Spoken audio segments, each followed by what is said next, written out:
Bismillahirrahmanirrahim. Assalamu alaikum. I am Israr Anjum and you are watching my legal channel on YouTube.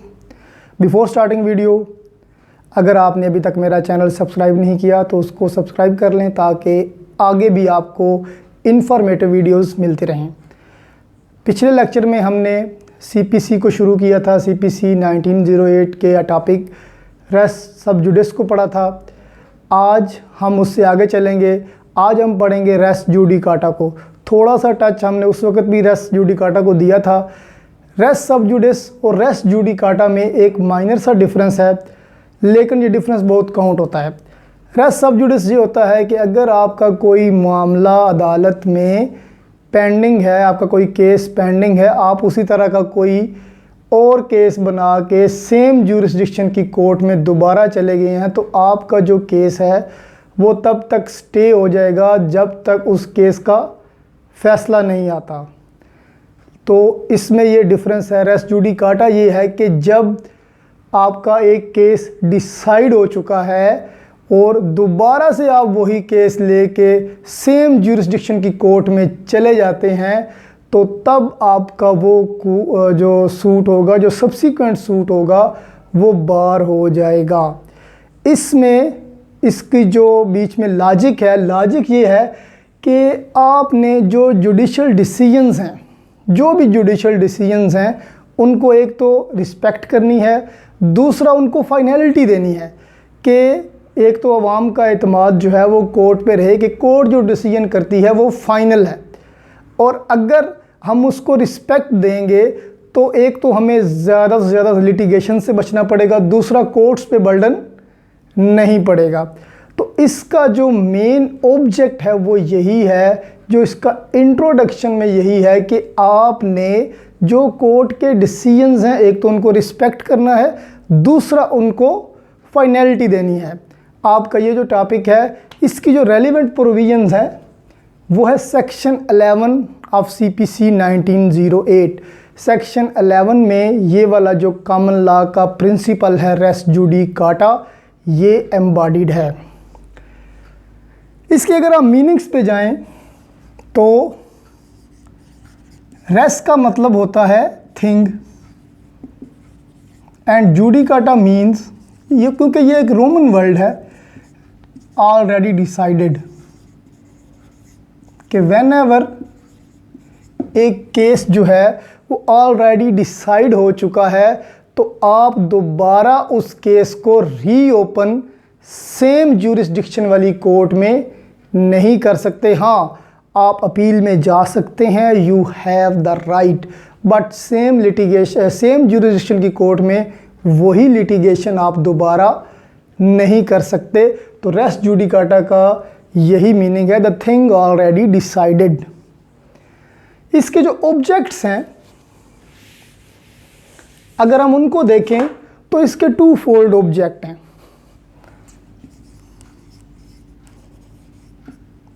Nineteen 1993 में एक case था बहादुर versus Umar.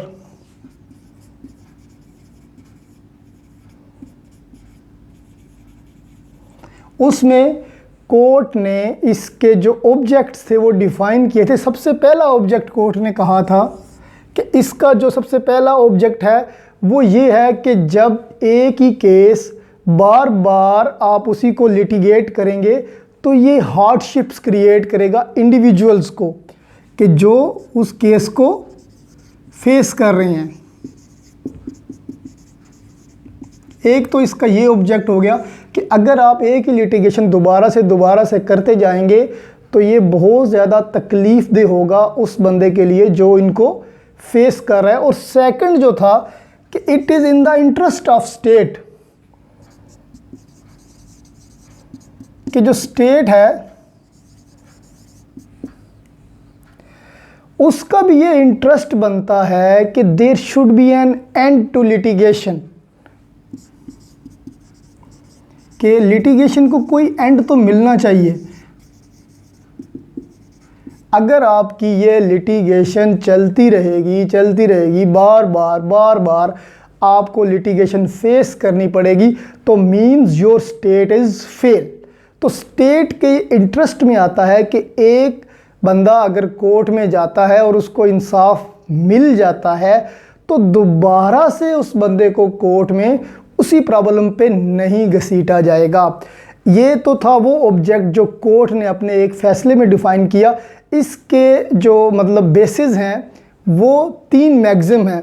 Maxim जो कि Roman में है, मैं आपको उनको इंग्लिश में बता दूंगा। ये जो रेस जुडिकाटा का प्रिंसिपल है ये 3 मैक्सिम पे बेस करता है। सबसे पहला जो इसका मैक्सिम है कि एक ही बंदा, उसका जो मीनिंग है वो ये है कि a man can not be wax twice, कि एक बंदे को 2 ही बार नहीं काटा जाएगा। कि आपने एक बार उसको कोर्ट में घसीट लिया तो दोबारा से आप उसे कोर्ट में काइंडली मेहरबानी करें ना घसीटें। दूसरा जो इसका मैक्सिम है जिस पे ये बेस करता है वो है कि एंड ऑफ लिटिगेशन, कि there must be an end to litigation because it is in the interest of the state. Third one जो इसका मैक्सिम है वो है कि जुडिशियल डिसीजन जो होगा वो must be accepted, must be accepted, कि जो आपका जुडिशियल डिसीजन वन टाइम आ गया उसको ज़रूर बर ज़रूर एक्सेप्ट किया जाए, ना कि बार बार उसको डिनाई करके आप दोबारा से वही मसला लेके आ जाएं। तो ये तो थे इसके ऑब्जेक्ट्स। अब इसके एसेंशियल कंडीशंस में आ जाते हैं। एसेंशियल कंडीशंस में जाने से पहले मैं आपको एक एग्जांपल देता हूँ। फॉर एग्जांपल ए और बी मियाँ बीवी हैं। ए बीवी है और बी हस्बैंड है। अब बी की वफ़ात के बाद ए ने केस किया कि जो इसकी विरासत में हिस्सा है वो मुझे मिलना चाहिए। किसी भी कोर्ट में, फैमिली कोर्ट में उसने कर दिया, या जो विरासत वाली कोर्ट है उसमें से कि इसकी जो बी की विरासत है उसमें से हिस्सा मुझे मिलना चाहिए। अब हिस्सा उसे मिल गया। उसके बाद दोबारा से ए ने केस कर दिया कि जी जो डावर है, जो जहेज़ में लेके आई थी वो भी मुझे मिलना चाहिए। होना तो ये चाहिए था कि जितने भी ए के क्लेम हैं वो सारे के सारे एक ही केस में वो कवर कर ले। अगर वो कवर नहीं करती और दोबारा से वही केस लेके सेम पार्टीज़ के साथ, सेम इंटरेस्ट के साथ, सेम टाइटल के साथ, सेम ज्यूरिसडिक्शन में दोबारा से चली जाती है, तो फिर उस केस का क्या होगा? जो वो सब्सिक्वेंट केस है वो आपका लिटिगेट नहीं होगा। कोर्ट ये कहेगी कि इट इज़ ऑलरेडी डिसाइडेड। तो इस एग्जाम्पल के बाद अब हम चलते हैं इसके एसेंशियल्स की तरफ।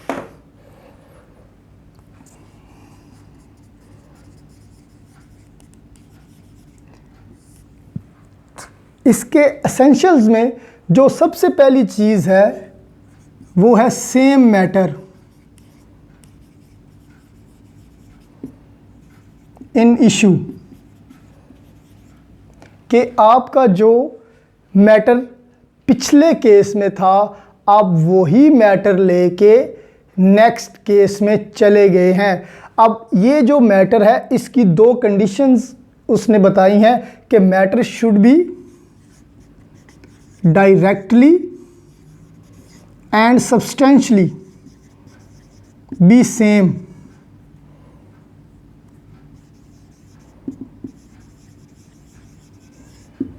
अब ये डायरेक्टली और सब्सटेंशियली क्या है? डायरेक्टली में वो है कि एक चीज़ प्लेट में आपने कही, वो अगले बंदे ने या तो डिनाई कर दी या उसने एक्सेप्ट कर ली। तो ये हो गया आपका कि मैटर डायरेक्टली इन इशू। तो जो सब्सटेंशियली का मतलब है, सब्सटेंशियली का मतलब है कि वो इम्पोर्टेंट हो और वो वैल्यूएबल हो। किस चीज़ के लिए?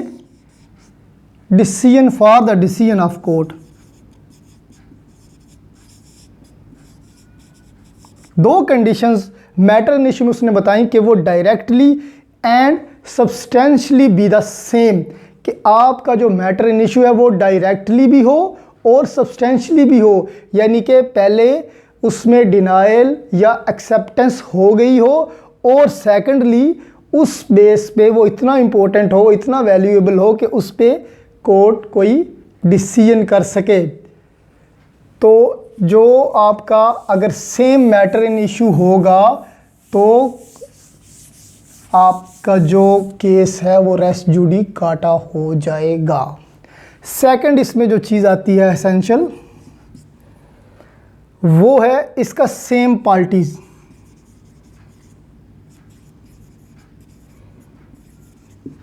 अब सेम पार्टीज में ये हो सकता है कि एक बंदे ने पहले एक केस किया दूसरे बंदे पे। फॉर एग्जांपल एक कंपनी है एक्स, एक कंपनी है, उसने वाई पे केस किया किसी भी मतलब लिहाज में। तो जब वो केस वो हार गई कंपनी, तो दोबारा कंपनी ने अपना एक रिप्रेजेंटेटिव डी उसे कहा कि वो दोबारा उस पर केस कर दे। तो ये भी पार्टी होगी और ये जो पार्टी होगी ये भी उस वक़्त एक्स ही काउंट होगी, क्योंकि ये भी वही काम कर रहा है। तो जो पार्टीज होंगी आपकी सेम पार्टी तीन सूरतों में होगी। सबसे पहली सूरत जो इसमें होगी कि वो जो आपकी एक्चुअल पार्टी है वो। सेकंड, अगर कोई प्रीवी है, प्रीवी मतलब कि एक केस चल रहा है कोर्ट में, तो एक बंदा एप्लीकेशन देता है कि भाई मुझे भी इसमें एज अ प्लेंटिफ या एज अ डिफेंडेंट शामिल कर लो, तो वो भी उसकी पार्टी काउंट होगा। तीसरी चीज़ रिप्रेजेंटेटिव्स, जो कोई रिप्रेजेंटेटिव होगा वो भी पार्टी ही काउंट होगा। अब कुछ इसमें ऐसी चीज़ें भी हैं जो पार्टी काउंट नहीं होते, ये तो होंगे वो जो पार्टी काउंट होते हैं। जो पार्टी काउंट नहीं होते वो कौन कौन से होंगे? उनमें सबसे पहला बंदा आएगा स्टक ऑफ जो हो चुका होगा, कि जिस बंदे को कोर्ट ने उस केस में से स्टक ऑफ कर दिया कि you are not eligible for this case, वो आपका पार्टी नहीं होगा। उसको हक हासिल है कि वो दोबारा से केस कर सके। अगर कोई बंदा फ्रॉडुलेंटली ऐड कर दिया किसी ने,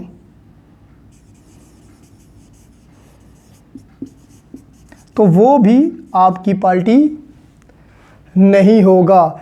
और तीसरी जो मैंने बात बताई कि ये जो प्रीवी होता है, प्रीवी एप्लीकेशन दे के एक पार्टी बन जाता है।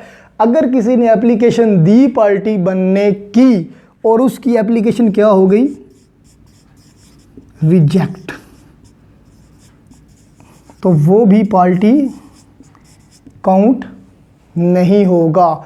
तो पार्टी सिर्फ और सिर्फ वो वाले बंदे होंगे, या तो वो पार्टीज हैं, या तो वो प्रीवीज हैं, और या वो रिप्रेजेंटेटिव हैं, और वो बंदे पार्टी काउंट नहीं होंगे जो कि उसमें से केस में से स्टक ऑफ हो गए, या जिन्होंने एप्लीकेशन दी उनकी रिजेक्ट हो गई, या किसी बंदे को फ्रॉडुलेंटली उस केस में ऐड किया गया। तो पहली कंडीशन थी हमारी कि एक तो सेम मैटर इन इश्यू होना चाहिए। दूसरी कंडीशन हमारी हो गई कि जो पार्टीज़ हैं वो भी सेम होनी चाहिए। तीसरी कंडीशन जो इसकी होगी वो होगी टाइटल की, सेम टाइटल, कि आपने पहले एक केस में एक टाइटल को डिफेंड किया या एक टाइटल को मांगा, तो आप दोबारा से वही क्लेम कर रहे हैं। जो मैंने सबसे पहले आपको example the husband and wife की, कि पहले तो उसने विरासत में हिस्सा मांगा और उसके बाद उसने दूसरा केस कर दिया कि मुझे डावर भी क्लेम कर लिया कि मुझे वो डावर भी वापस किया जाए, तो क्लेम उसका सेम ही है। तो ये आ जाएगा सेम टाइटल के ज़ुमरे में। दूसरी एग्जांपल मैं दूं कि पहले आप एक बंदे हैं, मतलब एक्स ने पहले एक फर्म पे केस किया, पूरी की पूरी फर्म पे उसने केस किया। जब वो केस हार गया तो उसने फर्म में एक जो पार्टनर होता है, फॉर एग्जांपल वो जी है, एल है, तो उस पे उसने केस कर दिया कि जी वही टाइटल लेकर। तो एक केस आपने फर्म में किया, वो आप हार गए, दोबारा से आपने उसी फर्म के एक पार्टनर को लेकर उसके ऊपर भी वही केस कर दिया, तो भी वो सेम टाइटल के जुमरे में आएगा। अब अगली जो इसकी चीज़ है वो ये है कि फर्स्ट सूट जो होगा आपका वो मस्ट बी डिसाइडेड। जब हमने रेस सब जुडिस पढ़ा था, रेस सब जुडिस में हमने कहा था कि जो फर्स्ट सूट है वो पेंडिंग होना चाहिए, but not in this case. जब अब रेस जुडिकाटा में आते हैं तो आपका जो फर्स्ट केस है वो डिसाइड होना चाहिए। अब डिसाइड में क्या क्या चीज़ें आ जाती हैं? सबसे पहले तो उसमें आ जाती है कि आपका जो पहला केस है वो एडजुडिकेशन उसमें हुई होनी चाहिए। एडजुडिकेशन मीन्स कि कंटेस्ट होना चाहिए, यानी कि दोनों बंदों ने अपने दलाइल दिए, दोनों को सुना गया, उसके बाद कोर्ट किसी नतीजे पे पहुंची। उसके बाद जो कोर्ट की ज्यूरिसडिक्शन है वो ज़रूर होनी चाहिए, यानी कि जिस कोर्ट ने वो डिसीजन दिया है वो इस चीज़ का इख्तियार रखती हो कि उसे ये डिसीजन देना चाहिए। तीसरी चीज़ जो इसमें हो जाएगी कि उसने फाइनली डिटर्मिनेशन ऑफ राइट्स किया हो, कि आपके जो राइट्स हैं वो फाइनली उसने डिटरमाइन कर दिए हों, तब वो जाके काउंट होगा कि वो आपका जो केस है वो डिसाइडेड है। तो हमने ये चौथी इसकी सूरत पढ़ ली कि आपको सेम मैटर इन इशू होना चाहिए, आपकी पार्टी सेम होनी चाहिए, आपका टाइटल सेम होना चाहिए, और आपका जो फर्स्ट सूट है वो मस्ट बी डिसाइडेड होना चाहिए। अब लास्ट इसमें जो आती है चीज़ वो है कॉम्पिटेंसी ऑफ द कोर्ट।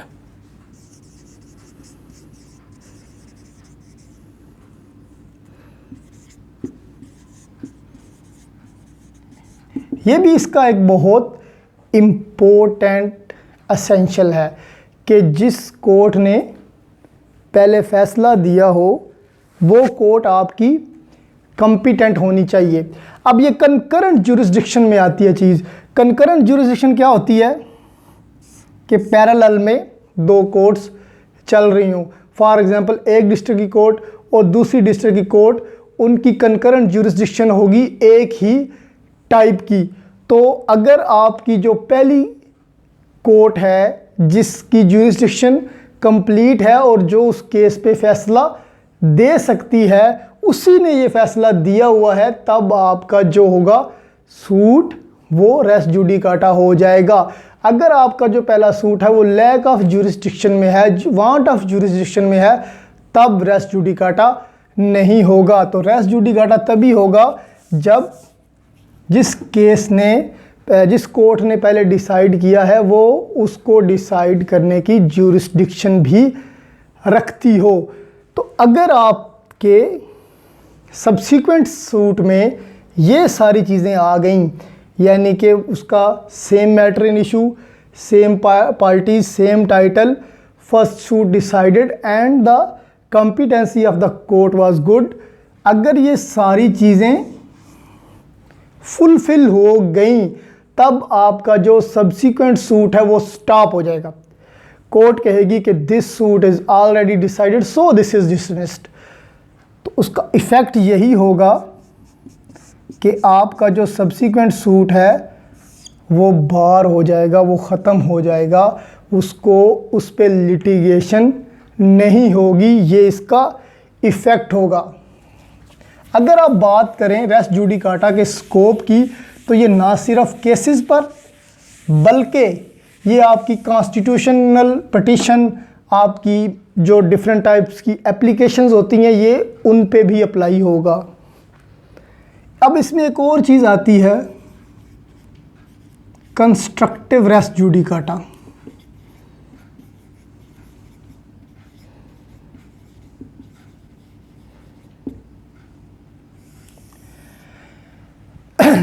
जब आप किसी के ऊपर कोई केस फाइल करते हैं तो यू हैव द अपॉर्चुनिटी, आपके पास ये अपॉर्चुनिटी होती है कि आपका जो जो क्लेम है आप उससे वो ले सकते हैं। फॉर एग्ज़ाम्पल, ए ने बी के ऊपर कोई केस किया किसी प्रॉपर्टी की पोजेशन का, कि बी के पास जो प्रॉपर्टी है उसकी पोजेशन ए को दी जाए। अब उस पे उसका रेंट भी ड्यू है,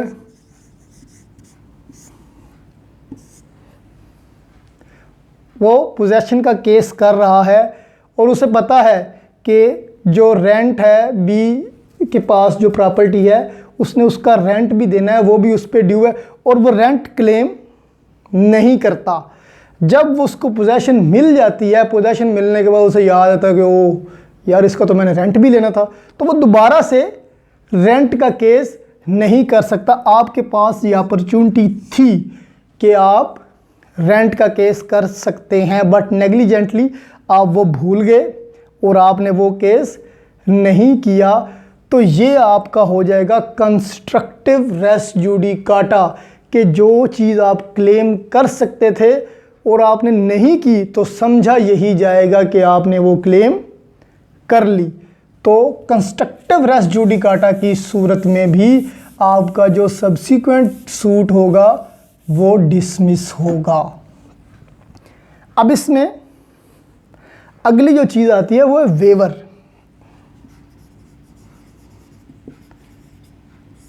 जो रेस जुडिकाटा लेने वाला होगा वो कौन होगा? वो होगा डिफेंडेंट। फॉर एग्जाम्पल, जिस तरह मैंने पहले के बात की पोजेशन और रेंट की, तो बी जो है, बी की ये रिस्पॉन्सिबिलिटी बनती है कि जब उस पे रेंट का केस हो तो वो बताए कोर्ट को कि भाई इसने तो पहले मेरे पे केस किया था पोजेशन का। तो ये उसकी रिस्पॉन्सिबिलिटी है कि वो भी सोया ना रहे अपने हुकूक के, उसको भी बताना चाहिए। तो अगर वो वेव कर जाता है ये वाली अपनी अपॉर्चुनिटी, कि वो मिस कर जाता है, वो नहीं बताता कोर्ट को और केस चलता रहता है, तब ये समझा जाएगा कि उसने अपना वो वाला राइट वेव कर दिया। और अगर उसने वो वाला राइट वेव कर दिया और उसके बाद डिसीजन हो गया तो वो डिसीजन फाइनल होगा, एक्चुअल होगा। तो आपने अपने राइट पे सोना नहीं है। अब इसमें कुछ एक्सेप्शंस भी हैं रेस जुडिकाटा की। एक्सेप्शंस कौन कौन सी हैं? सबसे पहली जो एक्सेप्शन इसमें आएगी कि अगर आपका जो पहले केस का डिसीजन है वो फ्रॉड से लिया गया है, तो आप ये साबित कर दें कि भाई फ्रॉड से लिया गया है तो आप सब्सिक्वेंट सूट फाइल करेंगे। अगर आपका पहला सूट कलूजन से लिया गया है, यानी कि धमकी, थ्रेटनिंग, इस तरह के किसी वारदात से लिया गया है, तो आप ये प्रूव कर दें तो आपका सब्सिक्वेंट सूट चलेगा। अगर आपका जो प्रीवियस सूट है वो विदाउट ज्यूरिसडिक्शन है,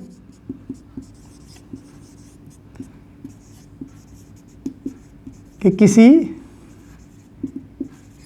ऐसी कोर्ट ने वो डिसीजन दिया है जो ज्यूरिसडिक्शन नहीं रखती थी, then you can move to your subsequent suit. आपका सब्सिक्वेंट सूट जो है वो सुना जाएगा, but you have to prove these things. अगर आप ये चीज़ें प्रूव कर देते हैं तो आपका सब्सिक्वेंट सूट जो है वो चलेगा, वो बार नहीं होगा।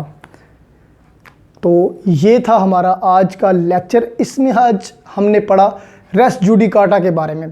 रेस जुडिकाटा रेस सब जुडिस से इस तरह मुख्तलिफ है कि रेस सब जुडिस में जो प्रीवियस केस होता है वो पेंडिंग होता है, बट रेस जुडिकाटा में जो प्रीवियस सूट है वो डिसाइड होता है। दोनों का मकसद तकरीबन सेम टू सेम है कि आपने कोर्ट को बचाना है ज़्यादा से ज़्यादा बर्डन होने से, आपने इंडिविजुअल्स को बचाना है कि वो बार बार कोर्ट्स में ना धक्के खाते फिरें, और आपने स्टेट के इंटरेस्ट को देखना है कि there should be an end to litigation. इसके जो एसेंशियल्स हैं उसमें सेम मैटर इन इशू होना चाहिए, सब्सिक्वेंट सूट में सेम पार्टीज़ होनी चाहिए, उसके बाद सेम टाइटल होना चाहिए, और फर्स्ट सूट जो है वो डिसाइडेड होना चाहिए, एंड जो फर्स्ट सूट है वो किसी कॉम्पिटेंट कोर्ट से डिसाइड होना चाहिए। अगर आप अपने क्लेम में कोई चीज़ भूल जाते हैं, कोई चीज़ अपॉर्चुनिटी मिस कर जाते हैं, तो भी आप वो सब्सिक्वेंट सूट में नहीं प्ली कर सकते, क्योंकि ये आपकी गलती है। तसव्वुर यही होगा कि आपने वो क्लेम किया है और वो डिसाइडेड है, तो ये आपका कंस्ट्रक्टिव रेस जुडिकाटा होगा। इसकी एक्सेप्शंस में अगर आपका पहला केस फ्रॉड, कलूजन या वांट ऑफ जुरिस्डिक्शन में डिसाइड किया गया है, तब आपको अलो होगा कि आप सब्सिक्वेंट सूट को परसू कर सकते हैं, वरना वो डिसमिस होगा। तो अगर आज आपको ये वाला पसंद आया हो तो इसको वीडियो को लाइक करें और मेरे चैनल को ज़रूर सब्सक्राइब करें। Thank you very much.